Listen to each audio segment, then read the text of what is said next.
The late 1960s and 70s saw an upheaval of American society. This era saw the civil rights movement, America's involvement in the Vietnam War, an increase in recreational drug use and much more popular music being released. All of these events that changed the course of American culture can be linked to the counterculture movement. A growing sense of distrust in the establishment, primarily among college-educated young people, resulted in mass protests across the nation and the rise of so-called hippie lifestyles, and a general acceptance of alternative ways of living. This subculture celebrated experimentation, embracing creativity and new ideas. This sentiment permeated throughout society, having its impact on fashion, music, art and cinema. Much like the post-war hardships led to Italian neorealism on the other side of the Atlantic, the contemporary American social climate opened the doors for a new cinematic movement, New Hollywood, or the American New Wave. But this movement was not only a product of the social change in America, but it also came about through necessity. In the 1950s, the cinema industry was threatened on multiple fronts. TV was becoming the dominant entertainment medium, replacing film. Production companies could no longer outright own movie theatres following the Paramount antitrust consent decree, and large numbers of young people were moving to the suburbs, away from the downtown movie theatre.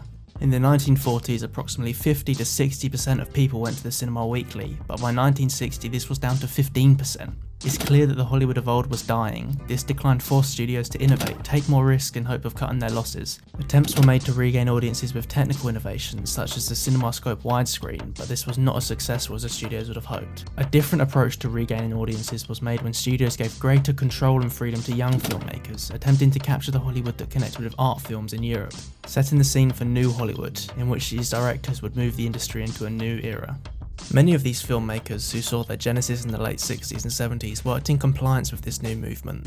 The likes of De Palma, Scorsese and Coppola are among the obvious examples, and have rightfully earned their place among the pantheon of influential American filmmakers, but it was Arthur Penn's Bonnie and Clyde that's been accredited for kick-starting this movement. Produced and starring Warren Beatty, its combination of violence and humour while tackling themes of disenfranchised youth alongside its commercial success led to a new kind of American cinema. Stephen Canfor wrote on the cover story of Time magazine that in both conception and execution, Bonnie and Clyde is a watershed picture, the kind that signals a new style, a new trend. During this time, directors had almost complete control over their films, a markedly different structure to the studio-centric classical Hollywood. While this period can generally be categorised as a period of director-driven pictures, there are many common thematic features that act as through lines, uniting these films into a more centralised movement.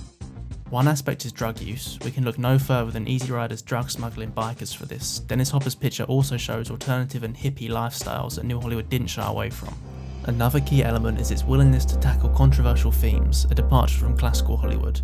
We can look at Midnight Cowboy to see evidence for this. The film was originally rated R but later changed to X for its depiction of prostitution and homosexuality. Its critical and commercial success shows there was a demand for such themes, particularly among young people.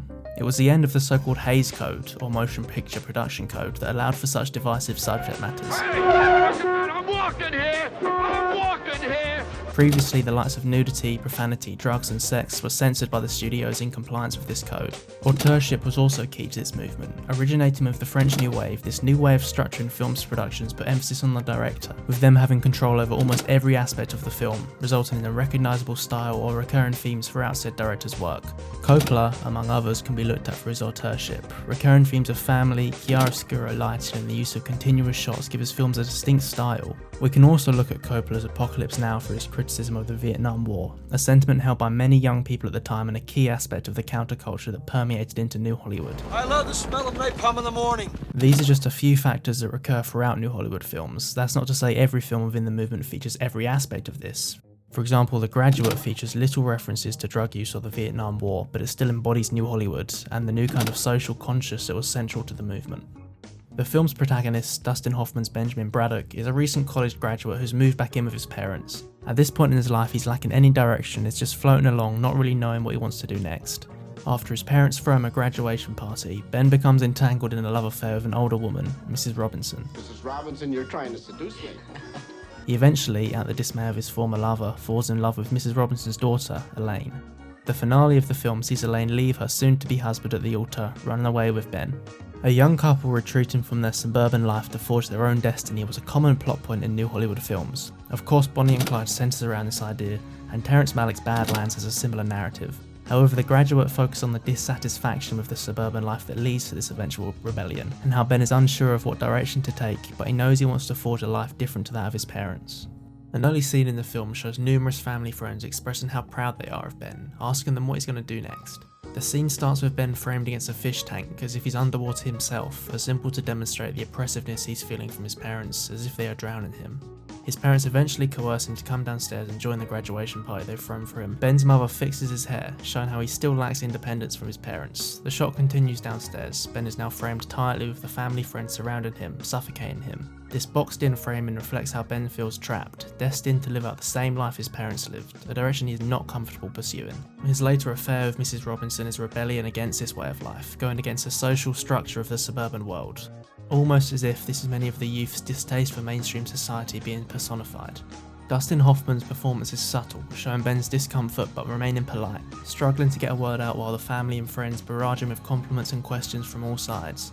When he finally does speak, it's in a meek tone, unable to answer truthfully and express his anxiety for the future. He retreats to just nodding along. This scene is done in a singular long take, with no cuts to interrupt his unease. The editing in this scene, or lack thereof, works to elongate it, giving a dragged out feel to Ben's discomfort. However, this wasn't the norm for New Hollywood. Typically, the films of this era had a liberal devotion to editing, using it for artistic purpose rather than continuity alone. This can be seen in the later section of the film, where frames of Mrs. Robinson's naked body are spliced in when she first seduces Ben, as if he's sneaking a peek at her. However, the long take here is still used to create meaning. As mentioned before, it draws out the scene and emphasises Ben's discomfort as if there's no escape from his situation. The handheld cinematography adds to the sense of unease. The frame shakes as it follows Ben, his face never leaving and largely remains in the centre of the screen. It's as if Ben is in a world of his own and the family friends are intruding on him, perhaps showing their differing worldviews. From the outset, director Mike Nichols establishes that Ben is unhappy with his situation, and the questions over his future only cause him more distress because, as the film tagline states, he's a little worried about his future. Ben wants to find an alternative model of life from his parents, carving out his own identity and way of life, but he's unsure of what this life will look like. The lack of direction is not unique to Ben. It was an attitude felt by many of the youth at the time. The relative economic security allowed young people to be more interested in personal fulfillment, rather than the economic success-orientated lives that their parents lived. The scene works to set up the main driving factor behind the narrative: Ben's discontent with his current situation, his distaste for the suburban life his parents and family friends live, and the pressure he feels regarding his future, which is compounded by everyone's high expectations of him.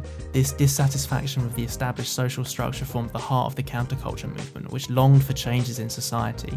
It's Ben's dissatisfaction that pushes him to rebel, first with the affair of Mrs. Robinson and then with his pursuit of Elaine. In doing so, he not only goes against the social structure, but regains agency over his life. In his 1967 review for New Republic, Stanley Kaufman stated that The Graduate gives some substance to the contention that American films are coming of age, of our age, and this can be seen in the film's moral stance. In the Hollywood of old, the subject matter, that of a young man having an affair with a woman and then marrying her daughter, would not see the light of day. This is in part due to the Hays Code, but of course his strict set of guidelines was only a subject of its time, where social attitudes regarding sex were much stricter as a result of the dominance of religion personified by the Catholic Legion. However, by the late 60s, these moral attitudes were being fiercely questioned, by the youth especially. Ben is never depicted as immoral. He is hesitant to enter into his affair with Mrs. Robinson, and when he eventually succumbs to her seduction, he is cautious, not gloating about getting another notch on his belt. Again, his pursuit of Elaine, albeit a tad unrelenting, originates from a place of love, rather than any sense of masculine pride. The film's depiction of Ben as a moral character, while still engaging in such activities that would previously be seen as amoral, marks a change in American social attitudes, and demonstrates that such change has resonated into film. It was with the shift of these attitudes that allowed for The Graduate to make it past its conception. 30 years prior, it would have likely never been greenlit. The mere fact that so many young people identified with Ben only compounds this apparent change. The counterculture in essence was a change in social attitudes, and The Graduate and New Hollywood in general show this change and how it has seeped into popular culture. In the beginning of this video, I outlined many of the changes facing American society in the late 60s and early 70s, and it is as a result of these changes that allowed for a new type of American film to be made. These films, although widely varied in subject matter, all have similar moral outlooks. They disregard the previous social attitudes and carve out their own identity, one that questions the establishment. It was because of this change in social attitudes that the counterculture emerged, and with it popular culture followed. The Graduate, although on the surface having little to do with the counterculture due to the lack of long-haired hippies or recreational drugs, has the same moral outlook that would come to dominate the American film industry in the 70s. Its questioning of the establishment and the associated social attitudes links it to the likes of Bonnie and Clyde and Easy Rider, that similarly give a proverbial middle finger to the establishment. The young filmmakers of the time imbue their films with a sense of rebellion. While many young people were rebelling against mum and dad by taking drugs or dressing in a certain way, these directors, now have increased freedom to execute their vision, do so through filmmaking. However, this movement could not last forever. After Michael Cimino's The Deer Hunter released to widespread critical and commercial success, he was given an almost blank check to make his next film, Heaven's Gate. However, his follow-up was plagued with production issues, and upon release received significant critical backlash, resulting in United Artists pulling it from theatres and eventually closing down due to its financial losses. The failure of Heaven's Gate made studios reconsider the freedom granted to directors, resulting in a movement away from the director-driven pictures towards more high-concept features, epitomised by Jaws and Star Wars.